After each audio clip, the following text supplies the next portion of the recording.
VI, a quem chamaram o Clemente, era filho de Dom Pedro III e de Dona Maria I, nasceu em Lisboa em 13 de maio de 1767 e morreu também em Lisboa em 10 de março de 1826.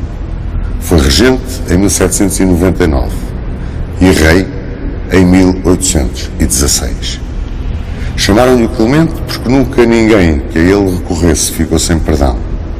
E, no entanto, os historiadores, sobretudo os historiadores liberais, não lhe perdoaram nada daquilo que ele fizesse durante o seu reinado.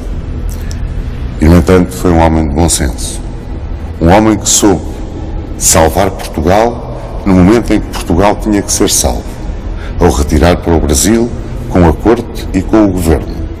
Como soube salvar o Brasil de se esfacelar em pequenas repúblicas quando o Brasil tinha de ser salvo para se tornar num grande império.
Logo no início do reinado de Dom João VI, que em 1816 sucedeu a sua mãe, Dona Maria I, chegou ao Rio de Janeiro uma força expedicionária de 5.000 homens, comandados pelo Tenente-General Carlos Rodrigo de Lecor. A missão deste corpo expedicionário era combater contra o guerrilheiro gaúcho Artigas, o homem que sonhava com a emancipação argentina relativamente à Espanha. Aliás, estas emancipações, estes movimentos independentistas, estavam a proliferar na América do Sul espanhola, muito não só devido à chegada das ideias liberais que vinham da Europa, mas também porque o rei de Espanha e o príncipe das Astúrias tinham sido capturados por Napoleão, ficando a América do Sul espanhola em roda livre, como se costuma dizer. E era precisamente a existência desse vínculo à casa-mãe da Europa que fazia com que as coisas no Brasil corressem de forma diferente. Além disso, quando começaram a chegar todos os ventos revolucionários à América do Sul, o então regente Dom João teve o senso político, o tato político, de, em 1815, proclamar o Reino Unido de Portugal e do Brasil. E isto foi muito bem recebido pelos brasileiros, além de que se dava uma emancipação económica do Brasil. Mas em 1816 chegava então a força expedicionária do Tenente-General Lecor. E esta força expedicionária combateu o gaúcho Artigas, uma força de veteranos, uma força batida na guerra, uma força experimentada na guerra peninsular, chegava, via e vencia, como se costuma dizer. E, em 20 de janeiro de 1817, as tropas portuguesas ocupavam Montevidéu. A nível internacional, esta chegada de Artigas ao território português e que levou à ocupação de Montevidéu em 1817, caiu muito mal os espanhóis. Caiu tão mal que eles usaram a ocupação de Montevidéu como um pretexto para não cumprirem o que tinha sido determinado em 1814, quer no Tratado de Paris, quer no Tratado de Viena, a entrega de Olivença a Portugal. Ora, Dom João VI era um homem extraordinariamente moderado e deu provas dessa moderação em várias ocasiões. Como devem calcular, os ventos do liberalismo que sopravam na América do Sul também chegaram ao Brasil, é lógico. E chegaram ao Brasil com grande força à região de Pernambuco, onde era governador Caetano Pinto Montenegro. E esses ventos independentistas sopravam com tanto mais força quanto havia uma terrível discórdia entre os oficiais portugueses e os oficiais brasileiros, porque os oficiais portugueses ocupavam sempre os lugares de maior responsabilidade e os brasileiros sentiam-se preteridos, apesar do Reino Unido, Portugal e do Brasil. Apoiava estes oficiais brasileiros um homem muito importante na região de Pernambuco, que era Domingos José Martins. Era um comerciante muito rico, muito importante. E a verdade é que, com o apoio de Domingos José Martins, começaram a haver reuniões de oficiais, conspirações de oficiais. E os oficiais foram presos como conspiradores. Mas o governador Pinto Montenegro não tinha força para deter a conspiração e muito menos a revolta que se lhe seguiu. E, apoiados por Domingos José Martins, os revoltosos proclamaram a República de Pernambuco. Pois bem, as tropas portuguesas sufocaram esta rebelião, acabaram com a República de Pernambuco e os revoltosos foram julgados e condenados à morte. Depois, quando foi deste movimento de Pernambuco, Dom João VI procurou atuar com moderação, arranjando um governo que fosse moderado. Mas Dona Carlota Joaquina, essa, queria um governo radical, queria o punimento taxativo. Ela, que tinha um dia sonhado, vejam lá que engraçado, ser imperatriz da Argentina. Mas a verdade é que os movimentos não cessaram. E enquanto isto sucedia no Brasil, enquanto o príncipe real, o príncipe herdeiro da coroa, Dom Pedro, casava com Dona Leopoldina da Áustria, e em 4 de abril de 1818 nascia Dona Maria da Glória, a futura Dona Maria II, o que é que sucedia na metrópole europeia de Portugal? Aqui, no retângulo, que estava, afinal de contas, tão abandonado pelo rei e pela corte.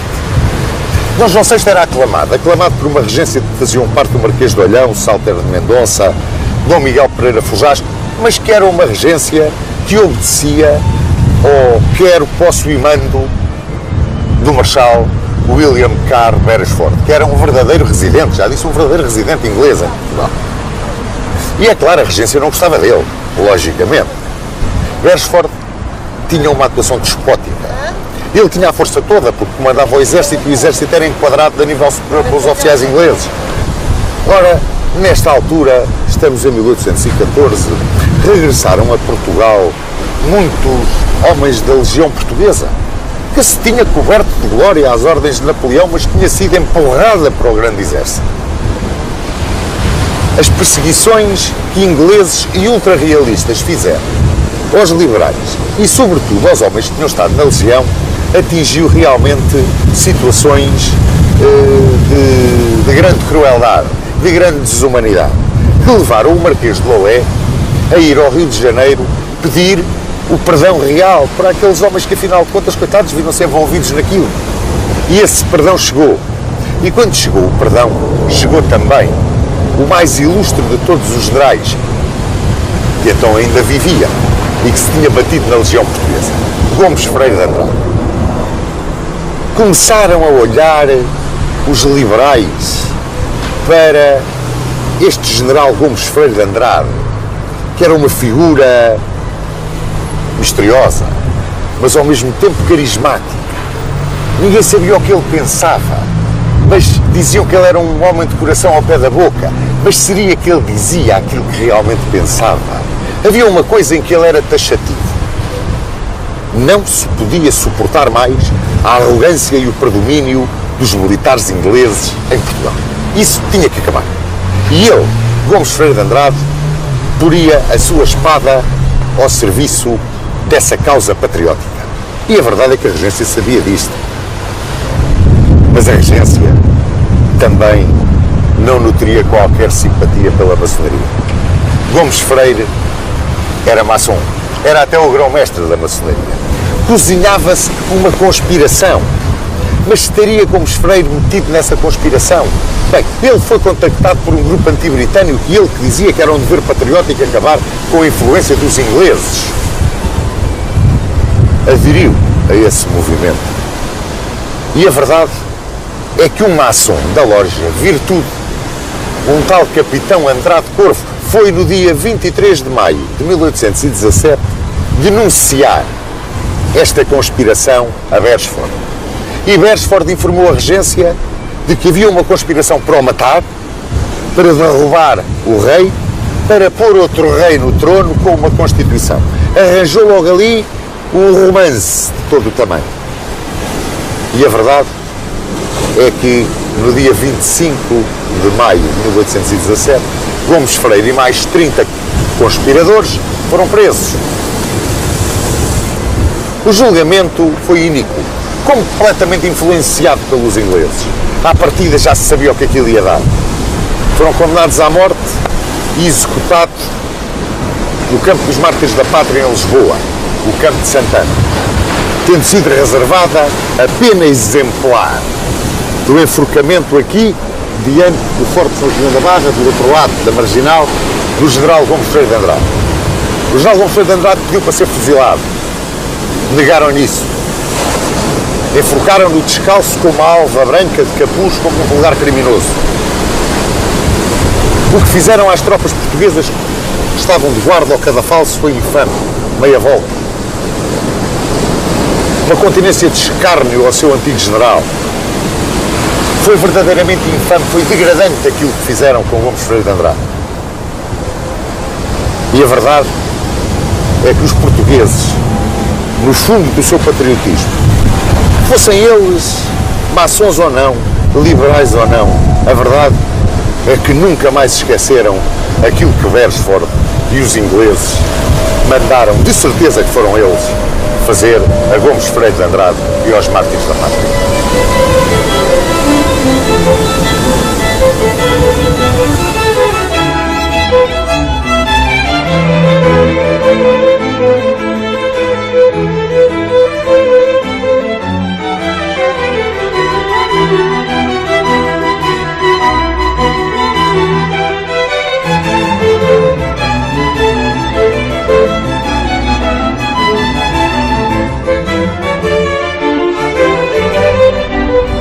A situação em Portugal no ano de 1820 era de uma crise profunda. Essa crise devia-se a tudo o que a nação tinha sofrido durante a Guerra Peninsular. Acabada a guerra, Portugal podia-se considerar numa situação de quase destruição. Uma população, como já vos disse, não chegava aos 3 milhões de habitantes, tinha perdido perto de 200 mil pessoas. A isto acrescia a situação desastrosa em que se encontrava a economia, agravada pelo que se passava no Brasil. O Brasil, que desde 1808 se tinha emancipado economicamente, e isto significava que os seus portos estavam abertos aos vinhos de todas as nações. A exclusividade de comércio que ali tínhamos tinha-se perdido. E a concorrência estrangeira superava as nossas possibilidades. Bom, esta situação grave, profunda crise, ainda piorava se olhássemos à forma como a metrópole encarava a fatia do orçamento que todos os anos tinha que ser enviada para o Brasil. Na realidade, meus amigos, não tínhamos um tostão. E muito pior do que isso, a corte, o rei, ausentes no Brasil, Parecia que nos tinham abandonado. E Portugal vivia praticamente sob um protetorado britânico. Um protetorado dirigido pela arrogante ditadura de Beresford. Perante toda esta situação, os ideais políticos que, afinal de contas, tinham estado tantas e tantas vezes por trás dos invasores, especificados, materializados na própria maçonaria e nas ideias liberais nascidas da Revolução Francesa, começaram a entrar dentro da sociedade portuguesa e, curiosamente, em setores elevados da aristocracia e da burguesia, aquilo que nós podemos chamar a intelectualidade. Criticava-se surdamente a monarquia absoluta. Começaram a criar-se grupos de pressão, grupos de estudo. Um deles, o mais famoso de todos, nasceu aqui, na cidade do Porto. Era uma tertúlia de homens sérios, de grandes patriotas, e era esfiada por aquele que definiram como o mais probo de magistrados e o mais leal dos homens, um sonhador, um idealista, Manuel Fernandes de Matos.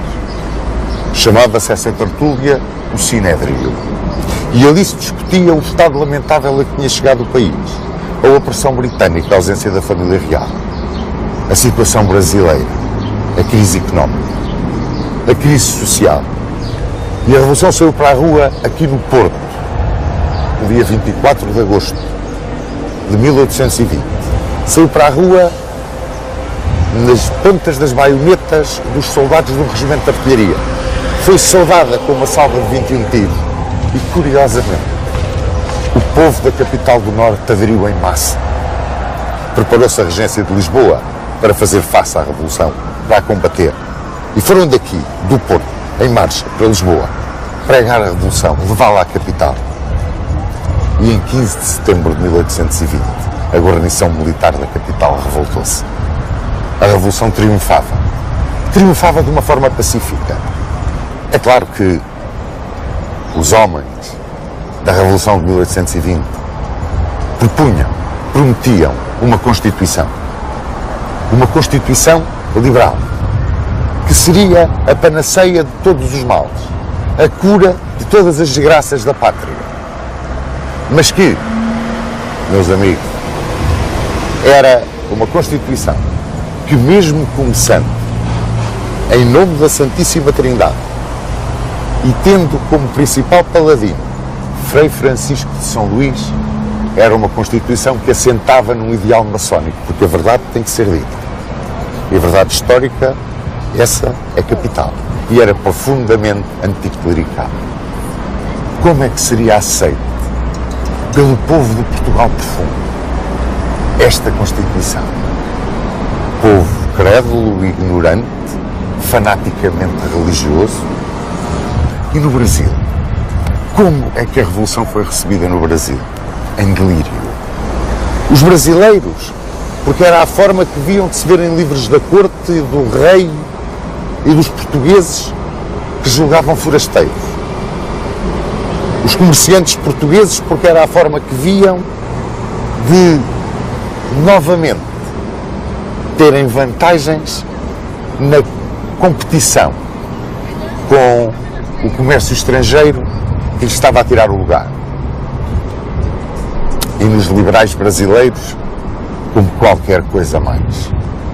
Rebentaram revoluções liberais imediatamente. Olha, no Pará, uma dirigida por Romualdo Seixas.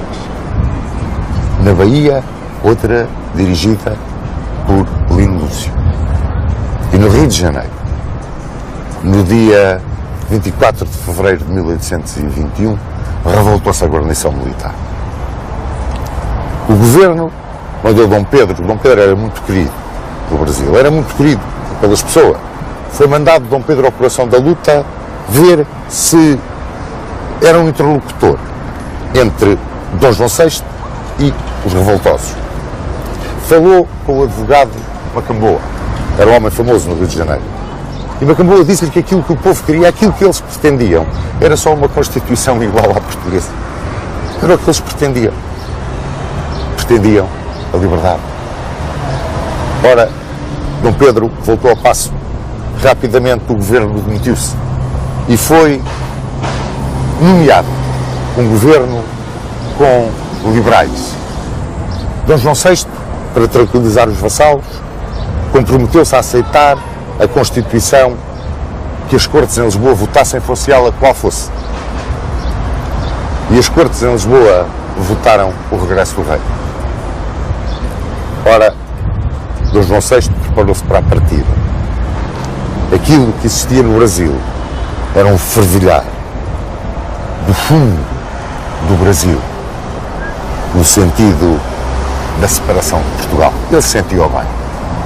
E por isso deixou o seu filho Dom Pedro no governo do Brasil. E antes de partir disse: bem, vejo que o Brasil, mais tarde ou mais cedo, se vai separar de Portugal.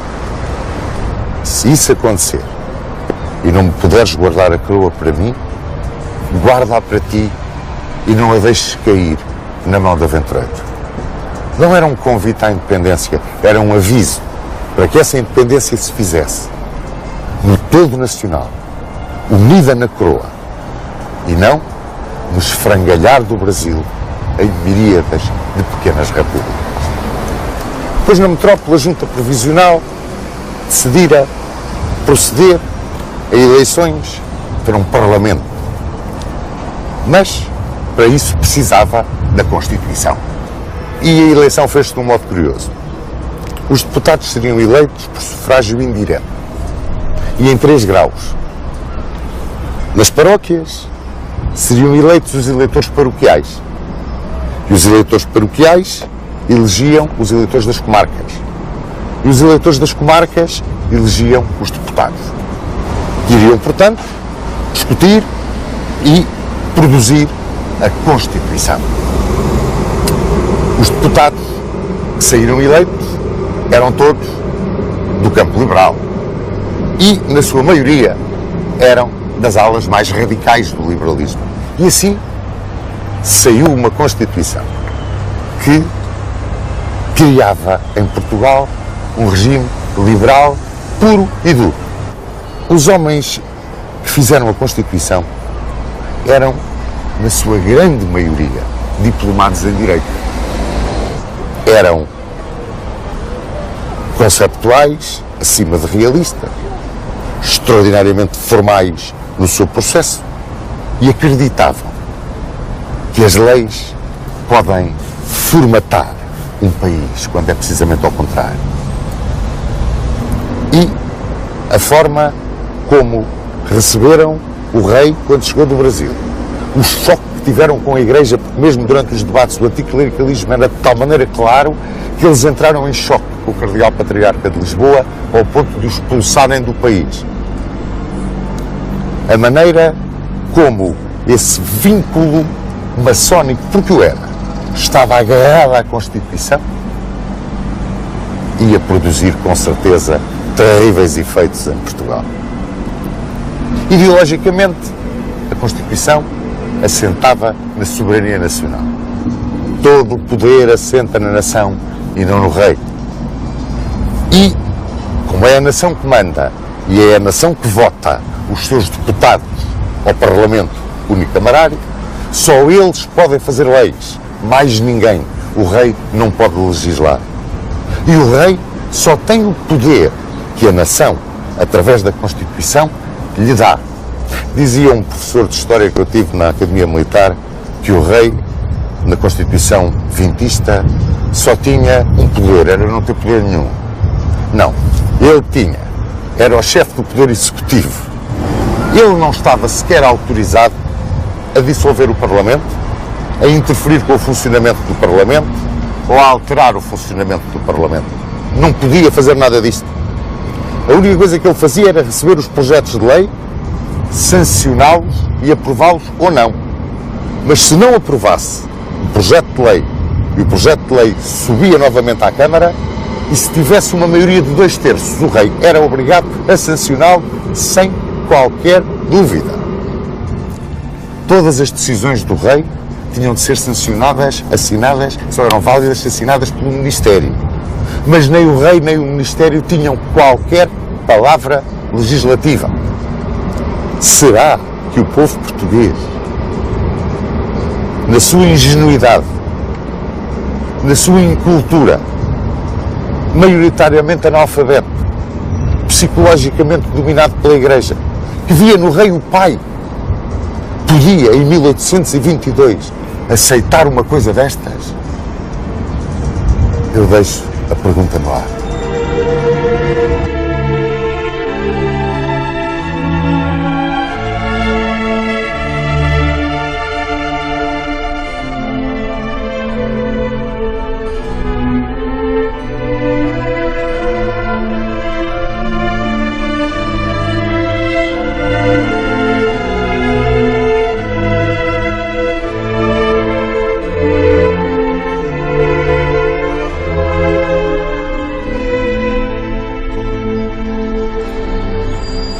Ora, o povo assistia pasmado à discussão entre os vintistas acerca da fórmula em que se devia basear a Constituição. Essa Constituição que lhe era apresentada como uma panaceia para todos os males. Havia os partidários da Constituição Espanhola de Cádiz, de 1812, e havia aqueles que queriam uma fórmula diferente. Isto originava berrarias, tumultos, reuniões, e o povo via isto tudo pasmado, até que originou um motim. E esse motim sucedeu no dia 11 de novembro de 1820. Chamaram-lhe a Martinhada. Fizeram uma parada, o juiz do povo aderiu, puseram tropas no Rossio, aproximaram-se do Palácio do Governo. Portanto, estão a ver que dentro dos liberais havia os mais radicais, havia os mais moderados, havia aqueles que estavam no liberalismo sem saber bem onde estavam, e isso depois retratou-se perfeitamente na Vila Francada e na Abrilhada, onde muitos destes homens vão aparecer. Ora, no dia 8 de dezembro de 1820 fizeram-se as eleições, e em 24 de janeiro de 1821 abriram-se as Cortes, que era um parlamento unicamarário, só tinha uma Câmara, eleito por 2 anos, por sufrágio direto, de onde estavam excluídos os analfabetos, as mulheres e os frades. Ora, vejam bem o panorama de Portugal em 1820 e podem ver como logo à partida havia uma dissociação entre a vida política e a vida real da nação portuguesa, sobretudo o Portugal profundo. Era uma dissociação extremamente perigosa. Mas os políticos não se aperceberam desse perigo. E então no Parlamento começaram discussões infinitas, discussões académicas, pura teoria. Eram debates maravilhosos, de uma retórica extraordinária, mas conduziam aqui absolutamente nada ou quase nada. E quando a família real regressou do Brasil em 3 de julho de 1821, eles pouca coisa tinham da Constituição. Mas havia determinados propósitos que eles queriam aplicar e determinados propósitos que iam bater precisamente na situação do Brasil. Aquilo que no Brasil levou ao Reino Unido não era do agrado dos homens de 1820 e queriam tornar o Brasil novamente num estatuto de colónia. Tiraram-lhe os tribunais supremos da mais alta instância, mandaram tropas para o Brasil, aumentaram as alcavalas sobre o comércio e logo, praticamente logo, que o rei chegou a Portugal, quiseram eles fazer regressar a Portugal também o regente Dom Pedro.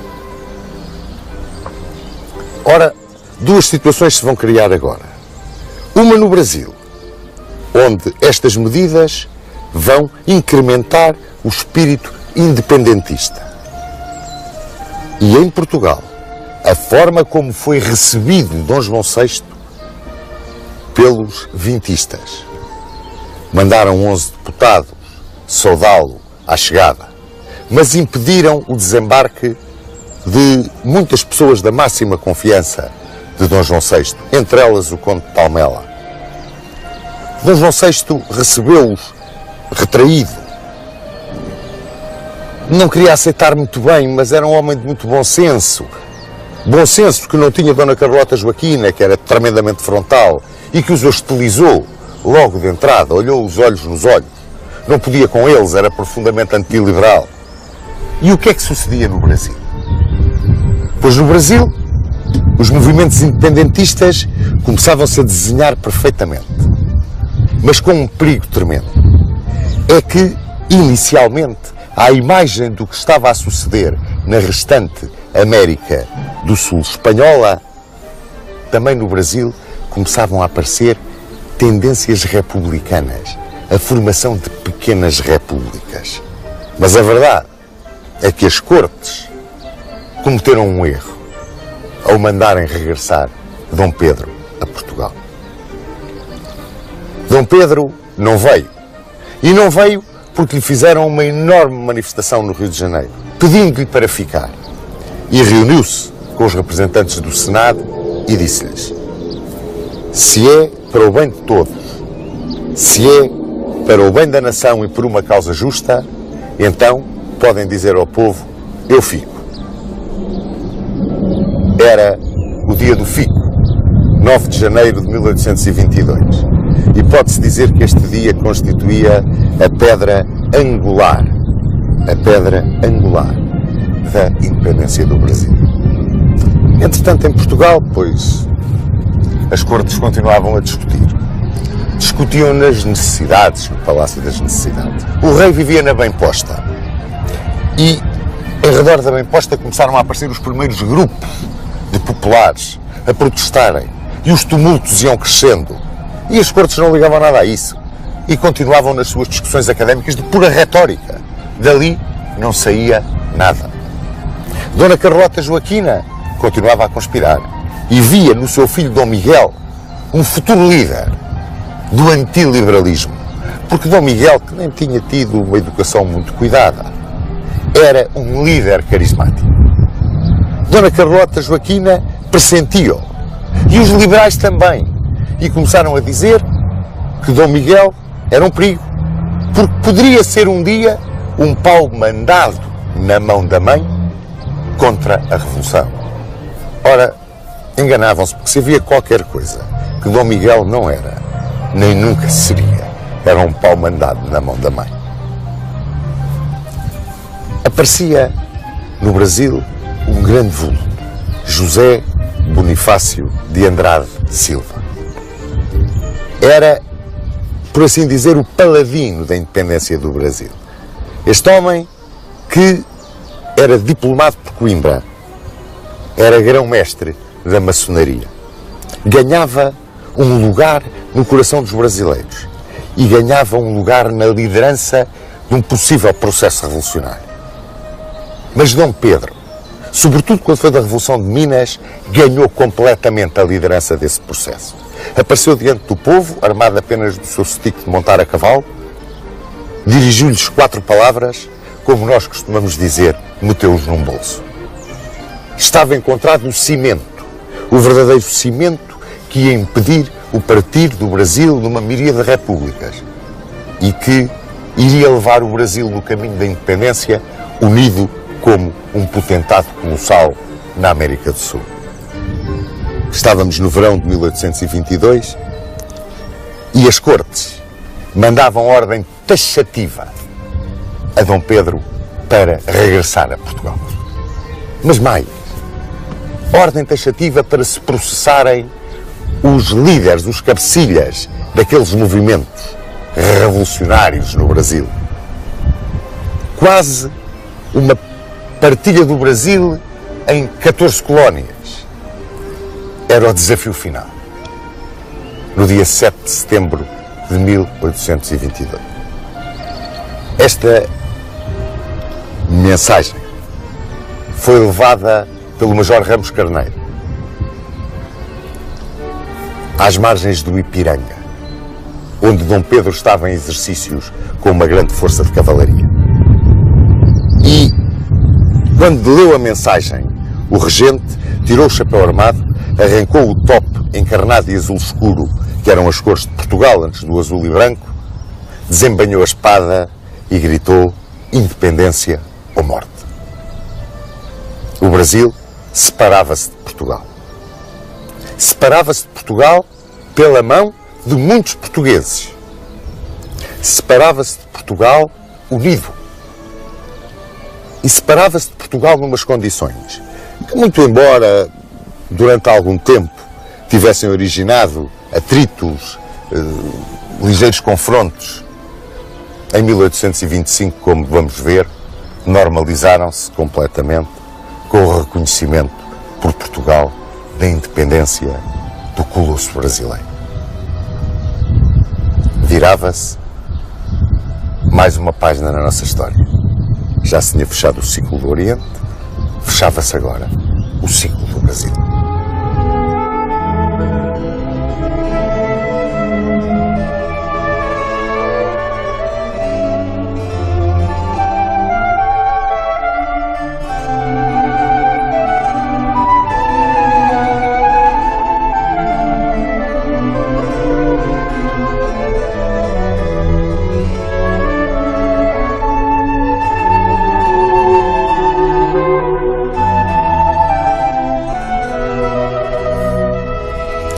A independência do Brasil abalou profundamente todas as estruturas de Portugal. Desde a sua economia, que foi profundamente alterada por essa independência, até à própria maneira do povo português encarar o seu país. Assim, não é de estranhar que todos os liberais e o movimento liberal tenham sido responsabilizados pela grande maioria do povo português, pela independência do Brasil e por todos os males que nos caíam em cima. Foi um fosso que se cavou entre duas maneiras de viver Portugal.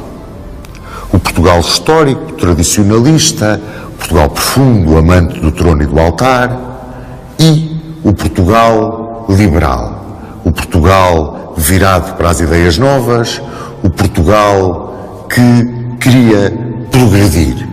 Esse choque que viria a ficar marcado pela tragédia da Guerra Civil. Os 3 últimos anos de reinado de Dom João VI não foram mais do que um prólogo tumultuoso e sangrento dessa mesma Guerra Civil. Não tínhamos dúvidas que o clero teve uma extraordinária influência no comportamento da grande massa da nação portuguesa, profundamente devota, praticamente analfabeta, conduzida pelo pároco, pelo bispo, pelo abade, pelo frade. E essa condução levava a que o clero mostrasse à nação, sobretudo à grande massa popular e à nobreza rural, os homens que estavam por trás da Constituição de 1822, que estavam por trás da Revolução de 1820, que estavam por trás da independência do Brasil, como uma encarnação do mal. Era a pedreirada, os pedreiros livres, os maçons, os jacobinos, os discípulos, afinal de contas, dos franceses que nos tinham invadido e tinham posto o país a saque, tinham martirizado as populações, tinham destroçado as instituições, todas as bases de Portugal. Esta identificação das novas ideias com o invasor amaldiçoado, o sinistro francês, foi uma das armas que foi lançada contra o movimento liberal. Por trás de tudo isto estava a ideia do poder absoluto do rei, a monarquia de direito divino, que era, até certo ponto, muito interpretada pela rainha Dona Carlota Joaquina e por aqueles que a rodeavam. os grandes conspiradores, digamos assim, de Queluz, e que tinham no infante Dom Miguel, o seu chefe. Muito embora, isto é curioso, o infante Dom Miguel não fosse um grande conspirador. Ele, pela sua maneira de ser, pelo seu carisma, é que foi escolhido por aqueles conspiradores e pela mãe para ser o estandarte desse movimento que nós podemos chamar de realista, tradicionalista, altamente conservador. Acrescia a tudo isto o comportamento do exército. O exército era enquadrado por oficiais que, na sua maioria, pertenciam à nobreza.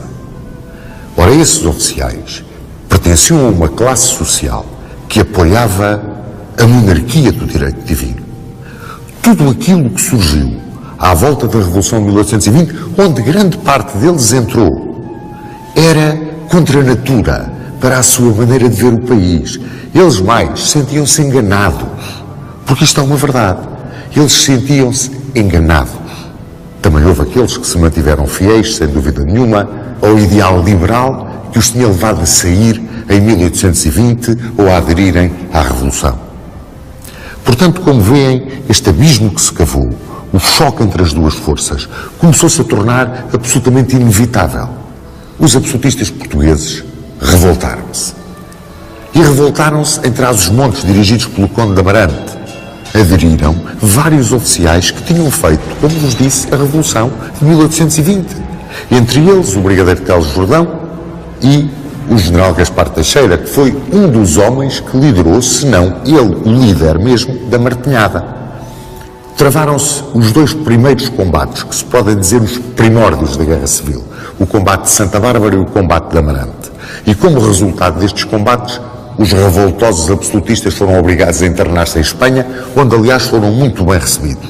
Dentro de Portugal, no entanto, Dona Carlota Joaquina continuava a conspirar, continuava a animar as hostes absolutistas para que se lançassem na conquista definitiva do poder e no derrubar da Constituição de 1822. E, em maio de 1823, a ocasião tão esperada chegou. O Regimento de Infantaria 23 era o Regimento de Almeida e estava em Lisboa e recebeu a ordem de transferência para Almeida, de volta, portanto, à sua base, digamos assim. E, quando ia em Vila Franca de Xira, na sua marcha para Almeida, o regimento revoltou-se aos gritos de viva o rei absoluto. Dom Miguel e um luzido séquito onde havia muitos militares saiu de Lisboa e foi-se juntar com o regimento revoltado em Vila Franca. E isso alarmou extraordinariamente o governo. E um dos ministros, José António Guerreiro, foi ao Paço da Bem-Posta, aqui onde nos encontramos, na sede da Academia Militar em Lisboa, o Paço da Bem-Posta. Veio aqui José António Guerreiro com um decreto para que Dom João VI, que aqui vivia, o assinasse. Era um decreto que considerava por juros todos aqueles que entrassem ou aderissem a essa revolta. A guarnição de Lisboa tinha sido juntar aos revoltosos de Vila Franca e só estava em Lisboa o Regimento de Infantaria 18 que montava aqui a guarda ao Palácio da Bem-Posta. Quando o rei estava para assinar aquele decreto, houve uma enorme manifestação popular em frente da Bem-Posta. O Regimento de Infantaria 18 aderiu à revolta e o povo pediu ao rei que se libertasse da Constituição e que fosse ter com o infante da Vila Franca, que aquele é que era o caminho da pátria. Era ali que estava o caminho da pátria. E Dom João VI assim fez. Escoltado pelo Regimento de Infantaria 18, foi para Vila Franca, chegou a Vila Franca, nomeou o infante Dom Miguel generalíssimo e comandante do exército, ali esteve com ele e regressaram a Lisboa. E a entrada deles em Lisboa foi de tal forma triunfal que fidalgos, frades, populares desatrelaram os machos do coche real, amarraram-se aos varais e entraram a puxar o coche real dentro da capital no meio das aclamações do povo todo. Caía o regime constitucional, abolia-se a Constituição de 1822, triunfava a ideia da monarquia de direito divino, mas há alguns políticos mais conscientes, mais moderados, vendo que as ideias não se combatem com força, nem o mar se pode travar com as mãos, porque essa é uma verdade. aconselharam Dom João VI a outorgar ao povo português uma carta constitucional à semelhança daquilo que Luís XVIII tinha feito em França. E isto revoltou os ultras, a base do movimento absolutista. E estes ultras conspiravam abertamente com Dona Carlota Joaquina. Era lá possível uma carta constitucional. E o próprio clero atacava a carta constitucional. À cabeça de todos os padres estava José Agostinho de Macedo, que do púlpito clamava contra os jacobinos, contra os pedreiros livres, contra os maçons, contra as sociedades secretas que foram proibidas por um édito de junho de 1823. E este édito de junho de 1823 originou uma perseguição tremenda aos liberais. Começaram as agressões na rua, os enxovalhos, as prisões indiscriminadas. Portanto, este movimento, que passou à história com o nome de Vila Francada, despoletou uma violência que até aí, em boa verdade, ainda não tinha existido. Sucedeu então o movimento da Abrilada, dia 30 de abril de 1824. Esse movimento da Abrilada sucedeu aqui, no Paço da Bem-Posta. Vivia aqui Dom João VI, como vos disse, e Dom Miguel avançou sobre o Paço da Bem-Posta com tropas. Diziam os absolutistas que vinham aqui para libertar o rei da influência da pedreirada, que o rei estava sob coação dos seus ministros maçons, dos políticos maçons, e que eles já tinham ajustado contas com um dos principais maçons. Nós não nos podemos esquecer que em 29 de fevereiro de 1824, o Marquês de Louleiro, que tinha sido grão-mestre da maçonaria, apareceu assassinado no Paço Real de Salvaterra. E nunca se soube quem foi, muito embora constasse vagamente que metidos naquele assassinato estariam o Veríssimo da polícia, o Preto dos Palitos e outros caceteiros muito conhecidos e que eram protegidos pelo círculo de Dona Carlota Joaquina e pelo círculo do Infante Dom Miguel. Mas a verdade é que entrou o Infante Dom Miguel com tropas e o embaixador da França, Ido de Naville, veio aqui, à Bem-Posta, para, dizem agora os liberais, impedir que Dom João VI assinasse a sua abdicação. E a verdade é que levaram Dom João VI para uma fragata inglesa que estava fundeada no Tejo, o Windsor Castle. E daí Dom João VI chamou o Infante Dom Miguel. Dizem que lhe passou um terrível raspanete no Windsor Castle e que o demitiu de comandante do exército e de generalíssimo e que o mandou sair para a Áustria para completar a sua educação, era esse o argumento, junto de Metternich. Formava-se um governo, e um governo moderado.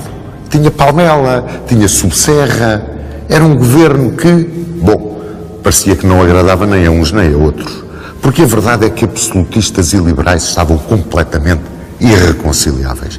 E estavam irreconciliáveis por uma razão muito simples. Dom Miguel era uma bandeira. Era a bandeira dos absolutistas. Sem Dom Miguel presente, os absolutistas não negociavam nada. E era o anticristo dos liberais. Com Dom Miguel presente e, sobretudo, depois do que tinha sucedido na Abrilada, nada se podia tratar.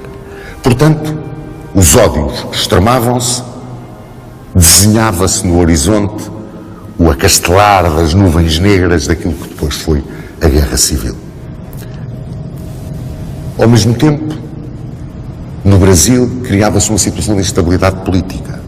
Dom Pedro, imperador, com o grande aplauso da nação brasileira, otorgou à nação brasileira, 25 de março, uma carta constitucional.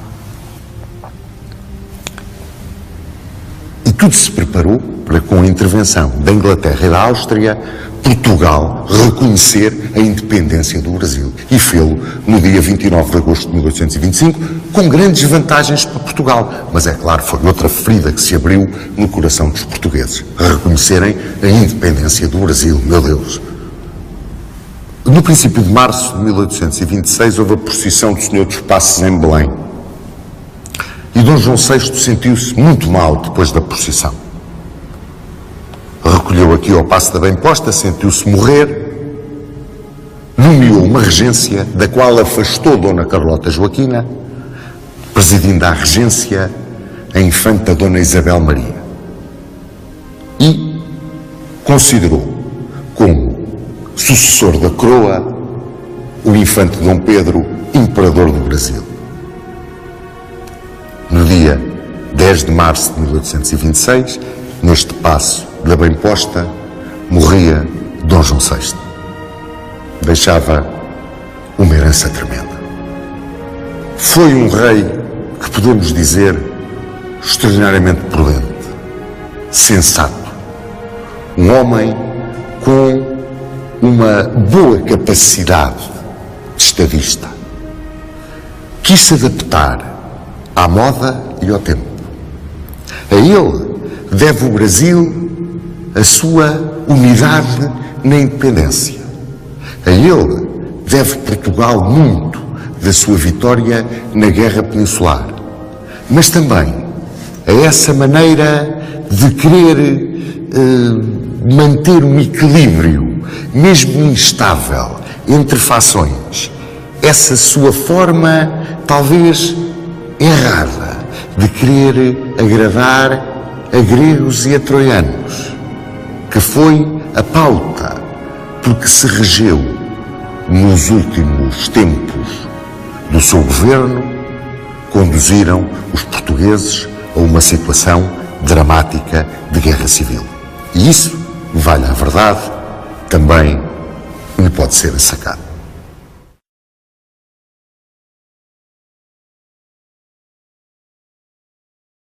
Para falar de Dom João VI, tentámos descrevê-lo como um homem de bom senso, um homem que amou profundamente o seu país e que teve a virtude e a resignação de saber aceitar uma Constituição que ia ao arrepio de tudo quanto ele tinha seguido na sua vida e em tudo quanto tinha acreditado, mas para salvaguarda do Reino de Portugal ele aceitou-a, e sobretudo a forma como preparou ou de qualquer maneira indicou a possibilidade de independência de um Brasil sob a coroa, uno em lugar de um Brasil partido em pequenas repúblicas sem significado. Gostávamos de saber então a sua opinião sobre isso. Eu vi na Ilha das Flores, nas Velas, na Santa Cruz das Flores, um fontanário do tempo de Dom João que diz Dom João I, o Imperador do Reino Unido. E, pelos vistos, ele usou o título de Imperador Dom João I. E considerou-se o Imperador dos dois reinos, Portugal e Brasil, em pé de igualdade. E, segundo a documentação da época, ele queria estender esta qualidade de reino a Angola e Moçambique. Infelizmente, os interesses ingleses iam ao contrário. O Dom Pedro, muito jovem, muito entusiasta, muito idealista, deixou-se levar pelo mito das gloriosas independências e acabou por fazer a separação do Reino Unido. Por outro lado, era um homem de grande visão científica e cultural.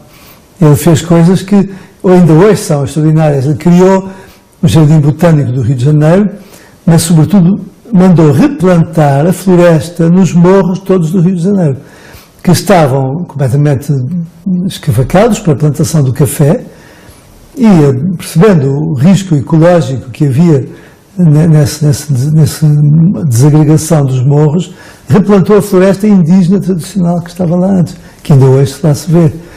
Também tomou medidas muito interessantes em outros campos. Enfim, foi de facto um governante excelente. Foi a fraqueza própria, talvez a sua personalidade, de não era capaz de resistir às pressões. Quando os ingleses o levaram para bordo do navio e o obrigaram a demitir o filho de comandante das Forças Armadas, ele cedeu, não é? O filho de Dom Miguel. Houve assim várias alturas em que ele tomou medidas sob pressão, um bocado à força. O próprio regresso do Brasil a Portugal, não é? estou convencido, toda a gente está convencida que ele teria preferido manter a capital do Reino Unido no Brasil. Sr. Dom Duarte, focou um aspecto curioso, o aspecto que a influência externa tinha sobre as decisões do Sr. Dom João VI. Eu gostava de saber a opinião, o ponto de vista do Sr. Dom Duarte relativamente a dois episódios marcantes do reinado do Sr. Dom João VI. Um é o episódio da Vila Francada e o outro o episódio da Abrilada. Portugal estava, de facto, muito dividido na altura. A grande maioria da população era tradicionalista e estava-se nas tintas para os parlamentos e para os políticos e queria que, como ainda hoje as pessoas dizem, haja quem manda, haja quem decida, enfim, isto não pode ficar assim. E Dom Miguel ouvia esta opinião popular, nacional e seguia. Os intelectuais, as elites culturais, uma parte dos militares, mas sobretudo as elites culturais, tinham, como ainda hoje temos, a ambição de sermos um país politicamente muito progressivo e podermos ser iguais à Inglaterra ou à França, enfim. E por isso queriam a democracia parlamentar em que os partidos políticos tivessem o monopólio do poder, não houvesse outras instituições que pudessem, outros corpos intermédios, outras instituições que pudessem fazer face ao poder dos partidos políticos. Porque depois um partido político é fácil de controlar pela burguesia. A burguesia tem dinheiro e, no fundo, o partido político que tem mais dinheiro tem a melhor campanha e ganha as eleições. Por isso é que, de facto, a burguesia é quase sempre a favor do regime dos partidos, enquanto o povo prefere que haja uma pessoa que lhe preste contas. Na verdade, com o fracasso destes dois movimentos militares, da Vila Francada e da Abrilada, e sobretudo quando o rei considera que enfim, as forças políticas consideravam inaceitável esses movimentos, tirou força política ao infante Dom Miguel e por isso acabaram por mandá-lo estudar para a Áustria e ele perdeu tanto ou quanto o contacto com as elites portuguesas, não é? O que fez com que também no seu regresso tivesse um grande apoio popular, mas um pouco apoio das elites.